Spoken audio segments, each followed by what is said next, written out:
महिदपुर विधानसभा seat से भाजपा प्रत्याशी बहादुर सिंह चौहान ने अपने हजारों समर्थकों के साथ निर्वाचन कार्यालय पहुंचकर नामांकन दाखिल किया। नामांकन रैली नए बस स्टैंड से सभा के बाद शुरू हुई, जो नगर के रणजीत हनुमान चौक बाजार होती हुई निर्वाचन कार्यालय पहुंची। रैली में हजारों समर्थक बहादुर सिंह चौहान के साथ दिखाई दिए। बहादुर सिंह चौहान बीजेपी की टिकट पर 5वीं बार चुनावी मैदान में हैं। महिदपुर नगर से 2018 विधानसभा चुनाव में भाजपा को बढ़त मिली थी, वहीं बीजेपी ने नगरपालिका और जनपद पंचायत चुनाव जीती और दोनों जगह अपने जनप्रतिनिधियों को बैठाने में कामयाब रही। एक तो मुझे प्रसन्न हो कि मीडिया के लोग विशाल रैली कह रहे हैं, तो यही सिद्ध हो गया कि रैली बहुत बड़ी हुई है। आप स्वयं ही इसको स्वीकार कर रहे हैं। देखिएगा, हम लोगों ने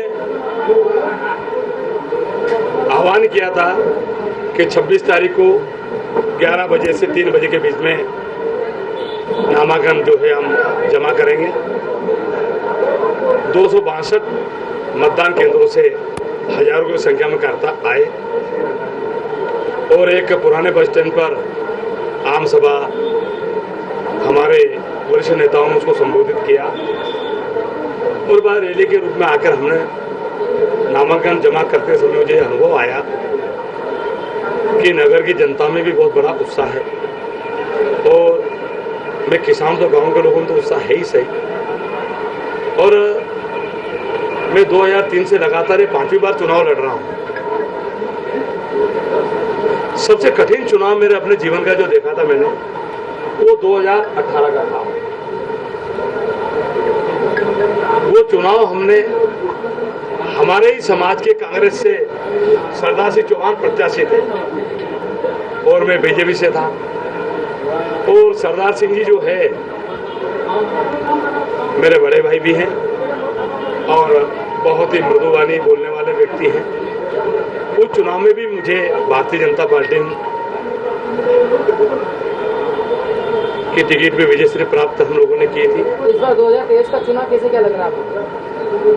2023 का चुनाव, अभी तक तो चुनाव जो 4 हमने लड़े वो हमारे पार्टी के कार्यकर्ता लड़ते थे, लेकिन इस बार का चुनाव तो इस महिदपुर विधानसभा की जनता लड़ रही है।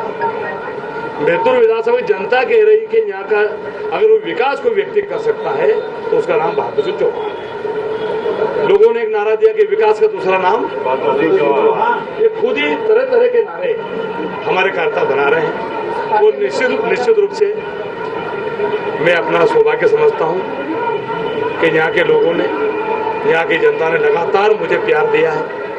उनके आशीर्वाद से लगातार राजनीति में मैं आगे बढ़ता जा रहा हूँ और उनने जो मुझे आगे पहुंचाया, तो मैंने भी सर्वोच्च न्यौछावर करके पूरी तहसील को मैंने अपना परिवार समझकर चौमुखी विकास करने का प्रयास मैंने इस महिदपुर विधानसभा में किया है।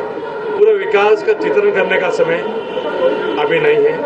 मैं इतना ही कहना चाहता हूँ कि मध्य प्रदेश में सब प्रत्याशी कांग्रेस को या भाजपा को रैली निकाल के नामांकन दाखिल करेंगे। यदि कांग्रेस के प्रत्याशी रैली निकाल के अगर नामांकन दाखिल नहीं करेंगे तो मान लीजिए कि उनके हार सुनिश्चित, उन्हें स्वीकार कर ली है। अगर वो रैली निकाल के, अगर मध्य प्रदेश के सब लोग रैली निकाल के नामांकन भरते हैं और यहाँ के प्रत्याशी अगर रैली नहीं निकालते हैं तो आप समझ जाना।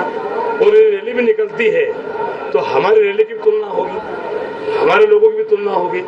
जनता तो देखती है और आज के इस माहौल से ये स्पष्ट जनता ने तय कर लिया है कि यहाँ का विधायक भारतीय जनता पार्टी का प्रत्याशी ही यहाँ से भारी मतों से विजयश्री प्राप्त करेगा।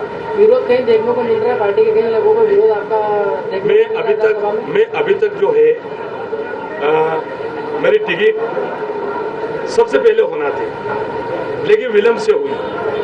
अब उस विषय में जाना नहीं चाहता हूँ दादा, ये पार्टी का निर्णय है। एक सवाल करना चाहूँगा मैं आपसे कि आपने नामांकन दाखिल तो कर ही दिया है, इसी के साथ में मैं आपसे एक संदेश लेना चाहूँगा कि जो आपके जो आशीर्वाद दाता हैं और जो कार्यकर्ता हैं उनको आप क्या संदेश देना चाहेंगे? मेरे आशीर्वाद दाता जो हैं और मेरे जो कार्यकर्ता हैं उनको संदेश क्या, मैं तो उनसे प्रार्थना करूँ, विनय आग्रह करूँगा कि मैं उनका प्यारा हूँ और बार बार प्यार मुझे वो देते आ रहे हैं। मुझे पूरी उम्मीद है कि मेरे कार्यकर्ता और मेरे आशीर्वाददाता अभी तक के जो चुनाव मैंने जीते हैं उससे कई अधिक मतों से ये चुनाव मेरा आशीर्वाददाता और मेरे कार्यकर्ता मुझे विशेष दिलाएगा, ऐसा मैं आशा व्यक्त करता हूँ। और जहाँ तक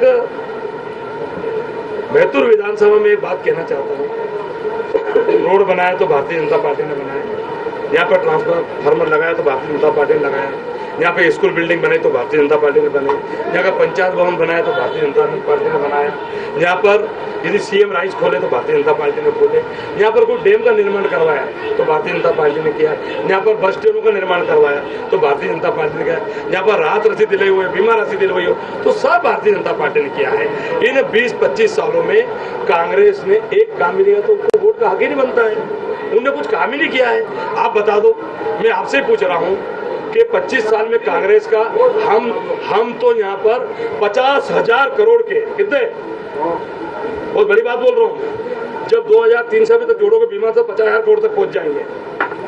उनका तो आप मुझे 1 करोड़ को कोई काम बता दो, 1 करोड़ का। मेरा तो 2244 करोड़ एक ही डैम है, 3,000 करोड़ का उज्जैन से करोड़ रोड है, उनका तो 1 करोड़ का कांग्रेस ने दी, 1 करोड़ का रोड करा तो बता दो आप, एक हॉस्पिटल का एक कमरा बनाया तो बता दो, बच्चों के बैठने के लिए स्कूल भवन बनाया तो बता दो आप, राहत राशि किसी किसान को दिलाई तो बता दो।